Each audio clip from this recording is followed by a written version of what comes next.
Hello, नमस्ते जैन साथी, हम आपका पूर्व एजुकेशन यूट्यूब चैनल में आपका स्वागत करते हैं। जैसा कि आप सभी जानते हैं कि हम आपको सभी कॉम्पिटिटिव एग्ज़ाम की तैयारी करा रहे हैं। हमने अभी अपने चैनल पर हिंदी की शुरुआत की है, जो कि सभी मध्य प्रदेश एवं अन्य राज्य जैसे कि उत्तर प्रदेश वगैरह जो भी भर्ती आती है, उसमें हिंदी महत्वपूर्ण मानी जाती है। तो हिंदी जिस भी एग्ज़ाम के लिए आप टारगेट करना चाहें, उसके लिए कर सकते हैं। हमने क्रम वाइज़ आपकी क्लासेस ले रहे हैं, जैसा कि हमने पहली क्लासेस में पढ़ाया आपको वर्णमाला, अगर आपने नहीं देखी हो तो आप देख सकते हैं। वर्णमाला के बाद में हमने आपको पढ़ाया है शब्द रचना। शब्द रचना के 3 पार्ट हो चुके हैं और शब्द रचना हमने छोटे-छोटे पार्टों में आपको पूरा ज्ञान दिया है। तो अगर आपको कहीं भी कमी नज़र आती है और या फिर हमारी क्लासेस में कोई डाउट होता है, तो कमेंट करके वो भी हमें बता सकते हैं। तो आइए अब हम अगला टॉपिक स्टार्ट करते हैं, जिसका नाम है विशेषण। इसका नाम क्या है? विशेषण, जिसे इंग्लिश में बोला जाता है एडजेक्टिव। इंग्लिश में बोला जाता है एडजेक्टिव। इसकी जो डेफिनेशन होती है कि संज्ञा व सर्वनाम की विशेषता बतलाने वाले शब्द विशेषण कहलाते हैं। जैसा आपको पता है कि संज्ञा किसे कहते हैं? कोई व्यक्ति है, अगर उसका नाम है तो हम उसको संज्ञा कहते हैं। वहीं वस्तु है, जैसे कि पेन है, इसका भी नाम है, तो हम इसको भी क्या बोलेंगे? संज्ञा बोलेंगे। और अगर इसकी हम मान लीजिए, अगर इसका हमें नाम नहीं पता है कि इसका नाम मार्कर है या क्या है, तो फिर हम इसको अन्य नाम से पुकार सकते हैं, जैसे कि हमें पेन दे दीजिए या वो लिखने वाला दे दीजिए। कोई भी नाम जो हम यूज़ करते हैं उसको हम सर्वनाम कहते हैं, जब जब उसके नाम नहीं पता होता है। तो वही कह रहा है, जब उस संज्ञा सर्वनाम की विशेषता बतलाने वाला। अब इसकी विशेषता क्या है कि इसका जो कलर है वो क्या है? ब्लू है। यानी इसका जो कलर है वो कैसा है? ब्लू है। यानी हम कह सकते हैं कि नीला है। तो इसी को विशेषता बता रहा है कि भई हमें जो पेन है, हमारी मार्कर है, वो कैसी है? नीले कलर की मार्कर है। तो ये विशेषता है इसकी। तो वही संज्ञा और सर्वनाम की विशेषता बतलाने वाले शब्द को ही हम क्या कहते हैं? विशेषण कहते हैं। विशेषण जिसकी विशेषता बतलाते हैं, विशेषण जिसकी विशेषता बतलाते हैं, अक्सर उसे विशेष्य कहते हैं। जैसे कि आपने देखा होगा, इसका कलर हमने बताया कि नीला है, तो इसकी जो विशेषता बतलाई है, किसकी बताई हमने? मार्कर की। तो मार्कर क्या है? विशेष्य है। यानी हम जिसकी विशेषता बतलाते हैं, उसको हम विशेष्य कहते हैं, और जो विशेषता बतला रहे हैं, उसको हम विशेषण कहेंगे। सीधी-सी भाषा में आप कह सकते हैं कि मान लीजिए, अगर कोई व्यक्ति है, अगर हम उसके गुणों की बात कहेंगे, जैसे मान लीजिए कि राम जी एक अच्छे पुरुष थे, यानी सबसे उत्तम पुरुष थे, तो उसको बोलेंगे पुरुषों में उत्तम, पुरुषोत्तम कहते हैं उनको।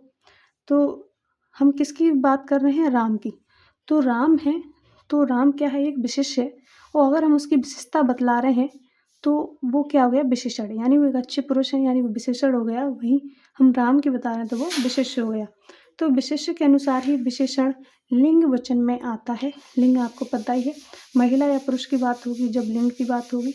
वचन की बात करें तो एक वचन, बहुवचन आता है। तो अगर एक व्यक्ति है तो उसकी विशेषताएँ भी होंगी, हम उसी के अनुसार कहेंगे। अगर उसके अलावा अन्य व्यक्ति होते हैं तो उसके अनुसार भी हम कह सकते हैं। तो विशेषण हमेशा विशेष्य के पहले आता है। एक विशेष्य की अलग बात ये होती है कि हमेशा कहाँ आता है? विशेषण हमेशा विशेष्य के पहले आता है।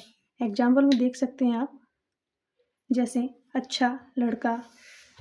अब अच्छा लड़का, अच्छा क्या है? उसकी एक विशेषता है, यानी विशेषण है कि वो व्यक्ति कैसा है? अच्छा है। यानी उसमें क्या है? एक विशेषण है। किसकी है? लड़के की। कौन अच्छा है? लड़का। तो यही तो वो कह रहा है कि विशेषण हमेशा विशेष्य के पहले आता है। लड़की की विशेषता क्या है? कि वो अच्छा है, तो यानी ये हमारा विशेष्य है। वहीं हम कह रहे हैं कि ये अच्छा है, तो ये हमारा क्या हो गया? विशेषण। तो विशेषण हमेशा विशेष्य के पहले ही आता है। यानी लड़के से पहले ही हम बताएँगे वो अच्छा है या बुरा है, काला है या गोरा है। तो अगर जो खूबी बताएँगे तो हम उसको कहाँ कहेंगे? विशेष्य के पहले जो खूबी बताते हैं उसको विशेषण कहते हैं। वहीं दूसरा वाक्य आता है लाल गुलाब। लाल गुलाब, इसमें जो कलर है वो किसका बताया जा रहा है? गुलाब का। लाल गुलाब, तो गुलाब क्या है? इसमें विशेष्य है। वहीं अगर हम लाल कहेंगे तो वो क्या है? विशेषण है। तो विशेष्य के पहले ही क्या आता है? विशेषण आता है। तो इसी को हम क्या कहेंगे? विशेषण कहते हैं। आपको पूरा समझ में आ गया होगा कि अगर आपने देखा होगा, आपके घर परिवार में कहते हैं वो होंगे कि जो हमारा बच्चा है बहुत अच्छा है, तो बच्चा बहुत अच्छा है। अब पहले उन्होंने कहा कि बच्चा, यानी बच्चा क्या कहा उन्होंने, बच्चा बहुत अच्छा है। तो आपने को अच्छा बताया वो क्या है, विशेषण है। क्या है, विशेषण। सीधी सी भाषा में कह सकते हैं किसी व्यक्ति के गुणों के बारे में बताना एक विशेषण होता है।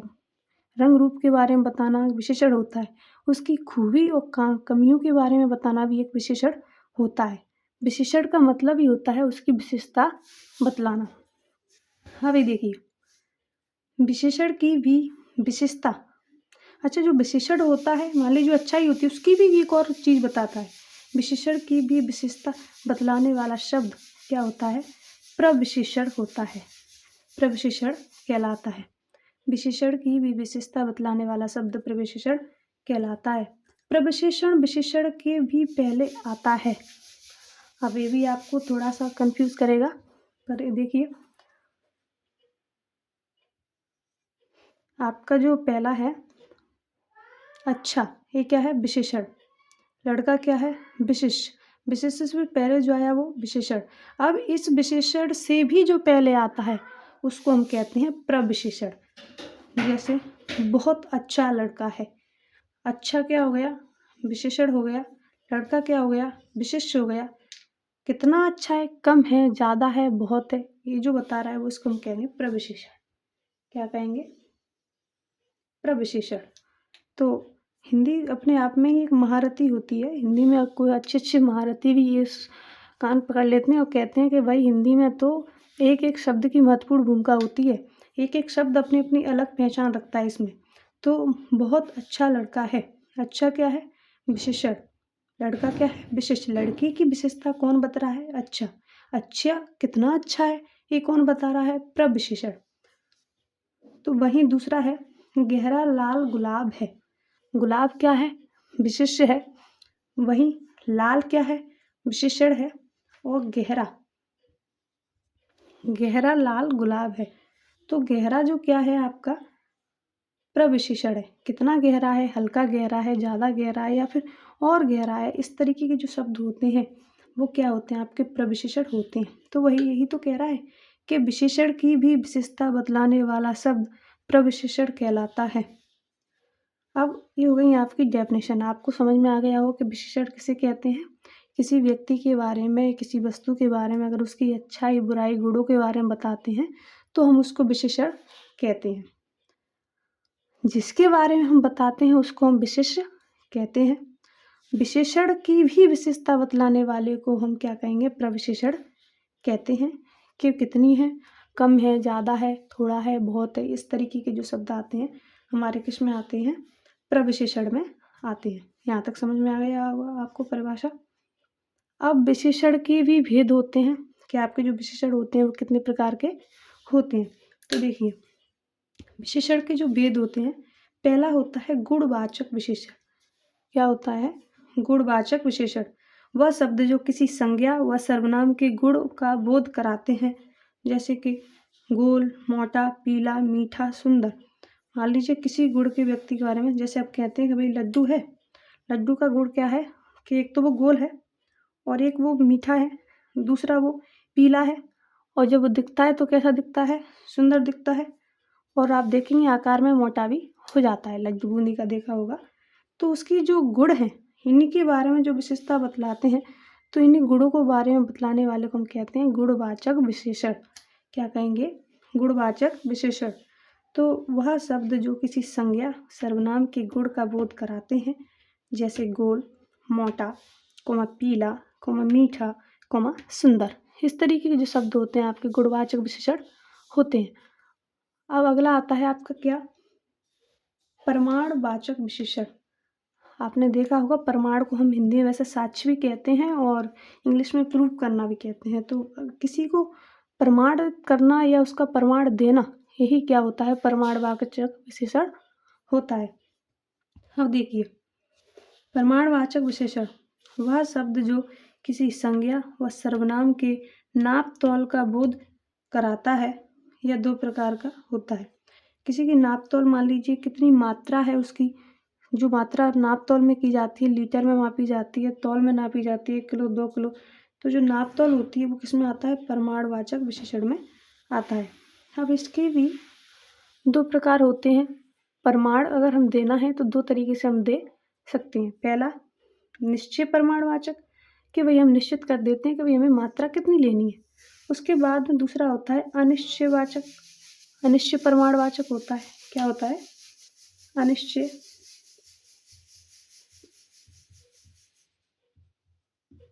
प्रमाणवाचक। अनिश्चित प्रमाणवाचक में निश्चित नहीं रहता कि आप कितनी मात्रा दे रहे हैं। तो निश्चित प्रमाणवाचक जो निश्चित प्रमाण का बोध कराता है, क्या कराता है? जो निश्चित प्रमाण का बोध कराता है उसे हम क्या कहेंगे? निश्चित प्रमाणवाचक कहते हैं। जैसे आपने देखा होगा कोई व्यक्ति कहता है कि भाई हमें 2 किलो गेहूं दे दो, 2 किलो गेहूं। इसमें मात्रा निश्चित कर दी गई है कि आपको जो देने हैं गेहूं कितने देने हैं? 2 किलो देने हैं। तो यानी जो मात्रा निश्चित कर दी गई है कि 2 किलो गेहूं देने हैं, यही आपका क्या है? प्रमाण है। और इसमें निश्चित कर दिया गया है कि आपकी मात्रा कितनी है? 2 किलो गेहूं देना है। तो इसी को हम कहते हैं निश्चित प्रमाणवाचक। तो आप यहाँ तक स्क्रीनशॉट ले सकते हैं। चलिए अब हम आगे बढ़ते हैं।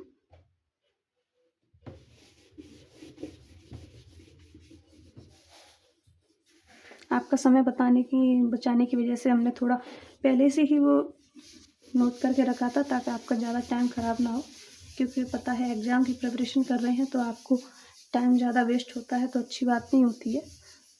व्यक्ति का टाइम बहुत इम्पोर्टेंट होता है, टाइम ख़राब नहीं होना चाहिए।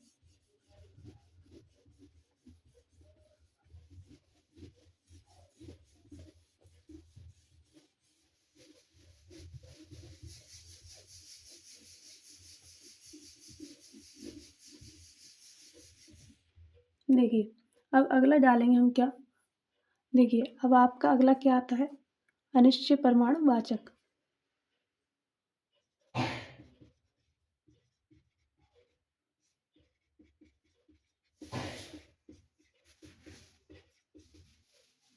इसमें क्या है आपका?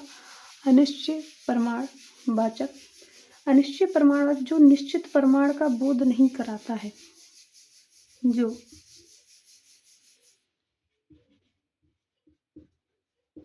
निश्चित प्रमाण का बोध नहीं कराता है। इसमें कोई व्यक्ति नहीं बताता है कि आपको नापतोल की जो चाहिए संख्या वो कितनी चाहिए, यानी जो निश्चित प्रमाण का बोध नहीं कराता है। तो निश्चित प्रमाण का बोध इसमें नहीं कराएगा। जैसे कि आप देख सकते हैं, जैसे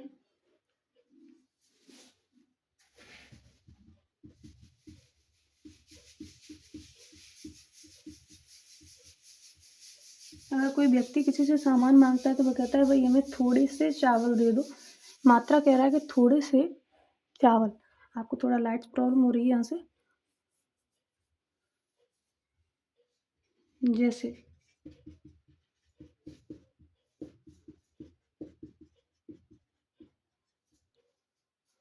थोड़े से चावल, इसमें मात्रा तो बताई है लेकिन ये नहीं बताइए कि हमारे कितनी मात्रा देनी है। थोड़े से इतना भी हो सकता है, इतना भी हो सकता है, इतना भी हो सकता है। थोड़े से चावल देने को कहा है तो ये प्रमाण तो है क्योंकि चावल है, नाप तौल का ही चीज़ है, लेकिन निश्चित नहीं है कि कितना देना है। तो इसमें होता है आपका अनिश्चय प्रमाणवाचक। क्या रहेगा? अनिश्चय प्रमाणवाचक। या फिर कहेंगे कि कुछ दे दो, थोड़ा दे दो, या जो मात्रा डिफाइन ना हो यानी जो निश्चित ना हो, उसकी नाप तौल हम करके बता नहीं सकते हैं कि कितना है, तो उसी को हम कहेंगे अनिश्चय प्रमाणवाचक। अगला आता है आपका क्या? संख्यावाचक।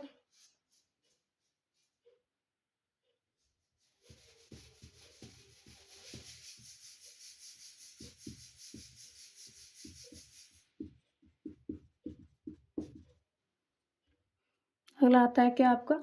संख्यावाचक। जैसा कि आपको पता है हिंदी है, हम हिंदी स्वयं कहती है कि हमारी जो परिभाषा है वो क्या है, हमारी जो चीज़ है संख्या, यानी जो संख्याओं के बारे में बताता है वह शब्द जो किसी संज्ञा और सर्वनाम की संख्या का बोध कराता है, वह शब्द वह शब्द जो किसी संज्ञा व सर्वनाम की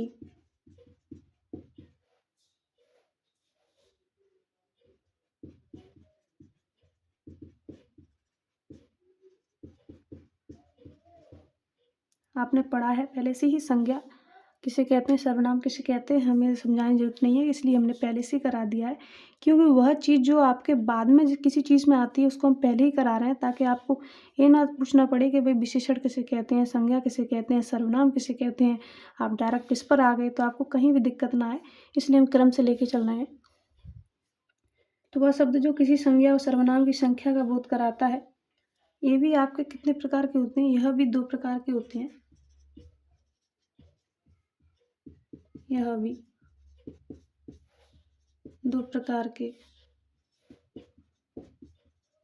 होते हैं, जिसमें आपका एक होता है क्या, निश्चित संख्यावाचक, और दूसरा होता है अनिश्चित।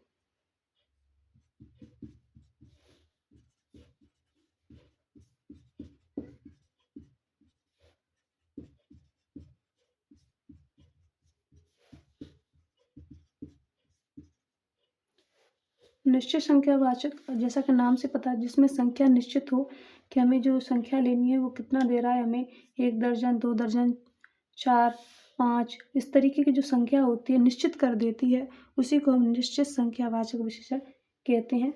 परिभाषा में लिख सकते हैं, जो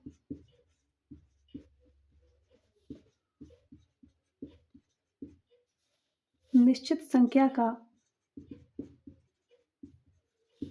बोध कराते हैं, जो निश्चित संख्या का बोध कराते हैं। जैसे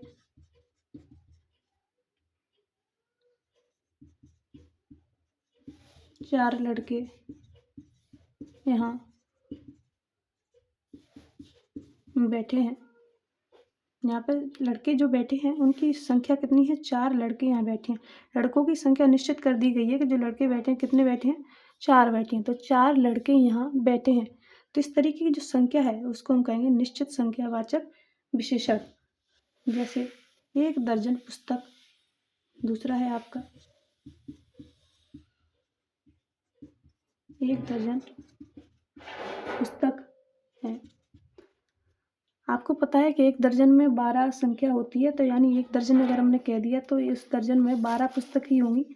तो 1 दर्जन पुस्तक यानी उसमें 12 आती है, निश्चित संख्या है। वहीं दूसरा आता है अनिश्चित संख्यावाचक।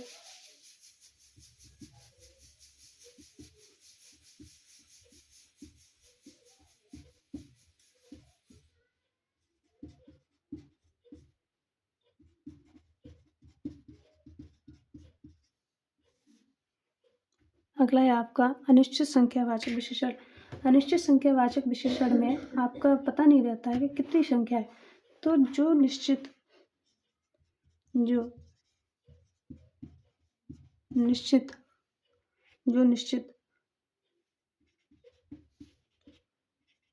संख्या का बोध ना कराए, जो निश्चित संख्या का बोध ना कराए या फिर नहीं करता हो,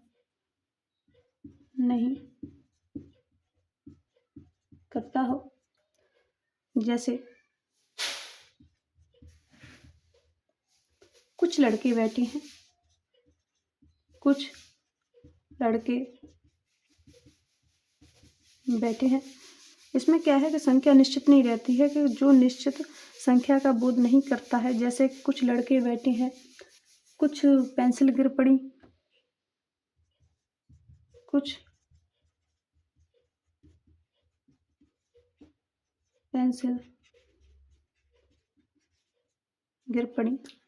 इस तरीके के जो शब्द होते हैं अब आपके क्या होते हैं, कुछ कुछ में मात्रा निश्चित नहीं है कि कितना है, लेकिन वहीं आप देखेंगे निश्चित संख्यावाचक विशेषण में 4 लड़के बैठे हैं, यानी इसमें संख्या निश्चित कर दी गई है। 1 दर्जन पुस्तक है, इसमें भी एक संख्या निश्चित कर दी गई है। वहीं अनिश्चित संख्यावाचक विशेषण क्या है, कुछ लड़के बैठे हैं, कुछ पेंसिल गिर पड़ी है, यानी कुछ हैं, हमें नहीं पता कि कितनी है, 1 है, 2 है, 4 है, कितनी पेन गिर पड़ी है, तो इस तरीके के जो शब्द होते हैं वो आपके किस में आएंगे, अनिश्चित संख्यावाचक विशेषण में आता है। अगला होता है हमारा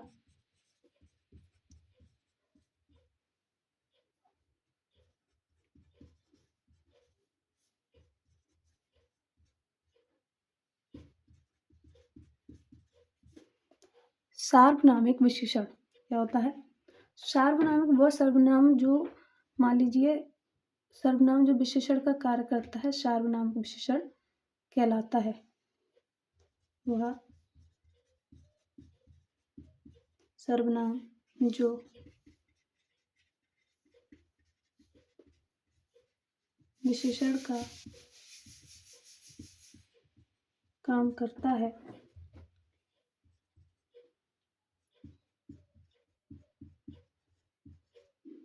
सार्वनामिक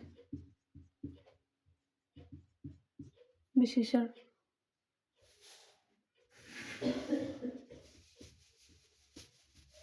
कहलाता है। आपने देखा होगा कि जो संज्ञा के नाम के इस्तेमाल वो होता है, जिस पे मान लीजिए कोई व्यक्ति का नाम है और नाम हमें नहीं पता है, तो उसकी जगह पर हम इस्तेमाल करते हैं कि भाई यह आ जाओ, वह आ जाओ, बे आ जाए। तो इस तरीके जो शब्द होते हैं वो होते हैं सर्वनाम। तो वह सर्वनाम जो विशेषण का काम करता है, यानी जिसकी खूबी बताता है, तो वो भी क्या है, आपका सार्वनामिक विशेषण कहलाता है। जैसे आप देख सकते हैं, वह लड़का प्रथम आया।